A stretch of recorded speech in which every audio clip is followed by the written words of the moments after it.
सोचिए, एक कातिल 13 साल तक कानून से भागता रहा और फिर एक क्रिकेट मैच ने पूरा खेल ही पलट दिया। अब सवाल ये उठता है कि भाई, एक क्रिकेट मैच एक मर्डर केस को कैसे सुलझा सकता है? अजीब है ना? यही सवाल इस पूरी कहानी की जान है। एक ऐसा मामला जो सालों से ठंडे बस्ते में था और उसका जवाब वो छिपा था एक क्रिकेट के मैदान में। तो चलिए शुरू करते हैं। पहला हिस्सा, द कोल्ड केस। कहानी की शुरुआत होती है एक धूल फांकती 11 साल पुरानी फाइल से। 11 साल, जरा सोचिए, 11 साल। किसी जुर्म के बाद इतना लंबा वक्त गुजर जाए ना, तो सुराग मिलना भाई लगभग नामुमकिन हो जाता है। और यही इस केस की सबसे बड़ी चुनौती थी। तो होता यह है कि सितंबर 2012 में कर्नाटक में एक नया आदेश आता है। जितने भी पुराने, मुश्किल, अनसुलझे केस हैं, उन्हें दोबारा खोलो और सॉल्व करो। इसी आदेश के बाद इंस्पेक्टर सुरेश कुमार धूल भरी फाइलों के ढेर में लग जाते हैं। वो बस एक ऐसा केस ढूंढ रहे थे जिसमें कोई तो उम्मीद हो, और तभी उनकी नजर पड़ती है उसी 11 साल पुरानी फाइल पर। तो अब आते हैं दूसरे हिस्से पर। आखिर जुर्म क्या था? इसके लिए हमें थोड़ा टाइम में पीछे जाना होगा। चलिए चलते हैं साल 2001 में, ये समझने के लिए कि उस दिन आखिर हुआ क्या था। देखिए, घटनाक्रम तो बिल्कुल सीधा साधा लग रहा था। 7 जून 2001 को एक फाइनेंस कंपनी का मालिक विश्वनाथ राय अपने मैनेजर विश्वनाथ शेट्टी के साथ बिजनेस ट्रिप पर जाता है। 2 दिन बाद जब वो वापस नहीं आता तो उसकी पत्नी गुमशुदगी की रिपोर्ट लिखवाती है, और फिर 11 जून को राय की लाश मिलती है। मामला साफ था, ये एक मर्डर था। और तो और, पुलिस के पास एक चश्मदीद गवाह भी था, सुभाष चंद्रा, जो मौके पर मौजूद था। उसने साफ साफ कबूल किया कि शेट्टी ने ही बिजनेस के झगड़े में लोहे की रॉड से राय को मारा था। चंद्रा को तो जुर्म छिपाने के लिए गिरफ्तार कर लिया गया, लेकिन मुख्य आरोपी विश्वनाथ शेट्टी, वो तो मानो हवा में गायब हो गया। जैसे ही पुलिस उसे पकड़ने निकली, वो फरार हो चुका था और उसके बाद उसका कोई अता पता नहीं चला। तो अब आते हैं कहानी के तीसरे हिस्से पर, पहली कड़ी। चलिए वापस लौटते हैं साल 2012 में। इंस्पेक्टर कुमार के हाथ में वही पुरानी फाइल है और उनके पास कोई नया सुराग नहीं है। मतलब वो दर्जनों बार फाइल पढ़ चुके थे, पर हर कोशिश बेकार जा रही थी। शेट्टी का कोई अता पता नहीं।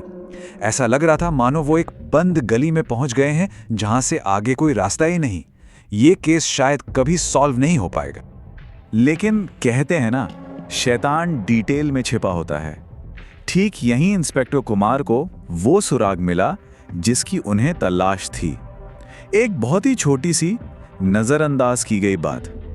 फाइल में लिखा था कि शेट्टी की पत्नी ने पहले 2 महीनों में तो 5-7 बार अपने लापता पति के बारे में पूछा, और फिर पूरे 11 साल तक वो खामोश रही, एकदम चुप।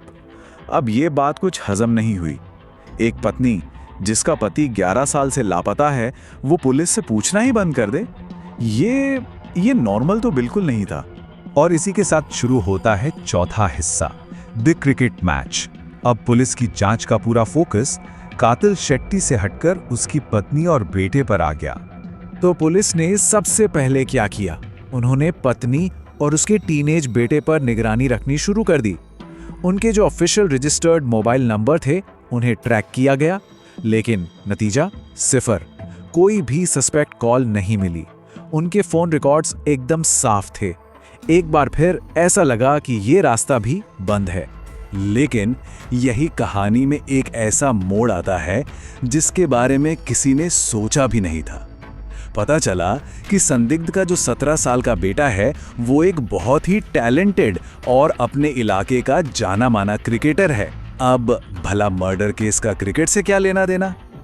पर यही बात इस केस को सुलझाने की चाबी बनने वाली थी। तो पुलिस ने एक प्लान बनाया। एक कांस्टेबल ने क्रिकेट खेलने के बहाने उस लड़के से दोस्ती कर ली। वो उसके साथ मैच खेलने लगा, और फिर एक दिन मैच के दौरान जब वो लड़का बैटिंग कर रहा था, तभी कांस्टेबल की नजर उसके क्रिकेट बैग पर पड़ी। बैग के अंदर एक दूसरा सीक्रेट फोन बज रहा था। ये वो फोन था जो ऑफिशियल नहीं था, जिसके बारे में किसी को पता नहीं था। बस यही था वो टर्निंग पॉइंट।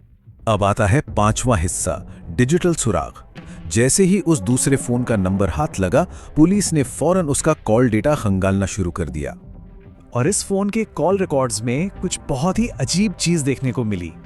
यहाँ कोई ढेरों कॉल्स नहीं थी, बल्कि सिर्फ एक नंबर से एक बेहद डिसिप्लिन्ड, एक बहुत ही अनुशासित पैटर्न में कॉल्स आ रही थी। पैटर्न क्या था? ठीक हर 2 महीने में एक कॉल, और हर कॉल की ड्यूरेशन लगभग 20 से 30 मिनट बस। अब देखिए, आमतौर पर पुलिस उन नंबर्स पर ज्यादा ध्यान देती है जिन पर बहुत ज्यादा बातें होती हैं, है ना? लेकिन यहाँ इस अनोखे और डिसिप्लिन पैटर्न ने इंस्पेक्टर कुमार का ध्यान खींच लिया।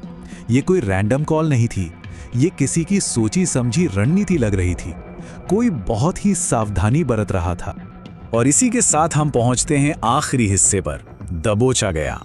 अब पुलिस के पास एक ठोस सुराग था, एक मोबाइल नंबर जो उन्हें 13 साल से फरार कातिल तक ले जा सकता था। तो पुलिस ने फौरन एक्शन लिया। उस नंबर को ट्रेस किया गया और लोकेशन मिली तमिलनाडु के ईरोड जिले की। पुलिस की एक टीम वहां पहुंची और उन्होंने संदिग्ध का पता लगा लिया। वो अब राज नाम से एक नई जिंदगी जी रहा था। उसने वहां राज फाइनेंस नाम की एक नई फाइनेंस कंपनी भी खोल ली थी। अगस्त 2014 में विश्वनाथ शेट्टी को आखिरकार गिरफ्तार कर लिया गया। उसका 13 साल लंबा खेल अब खत्म हो चुका था। जब उससे पूछताछ हुई तो शेट्टी ने अपनी पूरी योजना बताई। वो कैसे इतने सालों तक बचता रहा। पहले वो केरल भागा, फिर तमिलनाडु आ गया, और उसने एक बहुत ही सख्त नियम बना रखा था। वो अपने परिवार को सिर्फ उसी सीक्रेट फोन पर हर 2 महीने में एक बार कॉल करता था, और उसने सख्त हिदायत दे रखी थी कि वो लोग उसे कभी भी वापस कॉल नहीं करेंगे। यहाँ तक कि वो अपनी पत्नी और बेटे से साल में सिर्फ एक बार एक सीक्रेट गेस्ट हाउस में मिलता था। मतलब वो बहुत ही शातिर और अनुशासित था। और सबसे दिलचस्प बात पता है क्या है? खुद कातिल विश्वनाथ शेट्टी भी हैरान था। उसे यकीन ही नहीं हो रहा था कि एक क्रिकेट मैच की वजह से वो 13 साल बाद पकड़ा गया। जिसने इतनी चालाकी से सब कुछ प्लान किया, वो इस बात पर यकीन नहीं कर पा रहा था कि उसकी एक छोटी सी गलती, बेटे को एक सीक्रेट फोन देना और उस बेटे का क्रिकेट का शौकीन होना, उसकी गिरफ्तारी की वजह बन गई। खैर, आखिरकार कानून ने अपना काम किया। 13 दिसंबर 2021 को अदालत ने विश्वनाथ शेट्टी को आजीवन कारावास, मतलब उम्र कैद की सजा सुनाई। कोर्ट ने भी ये माना कि ये सिर्फ एक हत्या नहीं थी, बल्कि उसका कानून से बचने का जो शातिर तरीका था, वो भी एक बड़ा जुर्म था, और इसी वजह से उसे ये सजा दी गई। तो इस पूरी कहानी की टाइमलाइन को अगर देखें तो जुर्म हुआ 2001 में, गिरफ्तारी हुई 2014 में, और सजा मिली 2021 में। मतलब जुर्म से सजा तक पहुंचने में लगभग 20 साल लग गए। ये न्याय का एक बहुत लंबा सफर था, जिसमें पुलिस के धैर्य और एक बिल्कुल अनएक्सपेक्टेड सुराग ने सबसे बड़ी भूमिका निभाई। और ये कहानी हमें एक सवाल के साथ छोड़ जाती है। जरा सोचिए, अगर शेट्टी के बेटे को क्रिकेट का इतना जुनून नहीं होता, तो क्या वो कातिल कभी पकड़ा जाता? ये केस हमें यही दिखाता है कि कभी-कभी न्याय का रास्ता कितना घुमावदार और अप्रत्याशित हो सकता है, जहां एक खेल का मैदान भी एक मर्डर मिस्ट्री सुलझा सकता है।